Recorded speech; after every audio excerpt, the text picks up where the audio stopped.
বন্ধু, আমি তোমার রুমে আইতে সময় দেখলাম তোমার আপন ছোট ভাই এই 37 ডিগ্রি রোদে ফুইয়া কাজ করতেছে, আর তুমি এসির রুমে বসে আছো।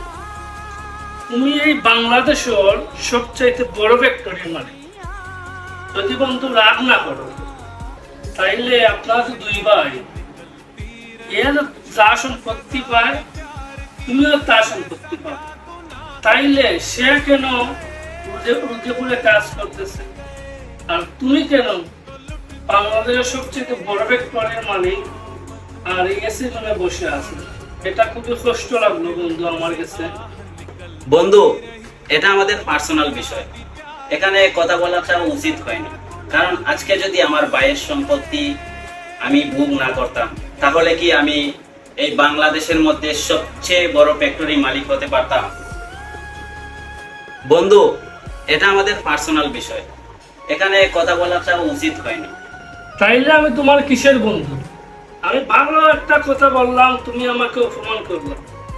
ভাইয়ের সম্পত্তি মারিয়া খাইয়া ফ্যাক্টরি বানাইছো। এই ফ্যাক্টরি বেশি দিন টিকবে না, আল্লাহর গজব একদিন পড়বে। বন্ধু, তুমি কি বললা? তুমি একথা বলার জন্য আমার রুমে এসেছিলে? তুমি এক্ষুনি আমার রুম থেকে বের হয়ে যাও। বন্ধু, কাজটা তুমি ঠিক করো নাই। দেখে নিও, ভাইয়ের সম্পত্তি মারিয়া ফ্যাক্টরি করছো, এই ফ্যাক্টরি একদিন থাকবে না। এখন আবার কে কল দিল? হ্যালো, আসসালামু আলাইকুম। ওয়ালাইকুম আসসালাম। মালিক, আপনার ফ্যাক্টরিতে তো আগুন লেগে গেছে। কি বললা? সত্যি আপনার ফ্যাক্টরিতে আগুন লেগে গেছে। আমার তো সবকিছু শেষ হয়ে গেল। আমাদের সমাজে এরকম অনেকেই আছে যারা ভাই বোনের সম্পত্তি ভোগ করতেছে, তাদের পরিণতি এর চেয়ে ভয়ঙ্কর হবে।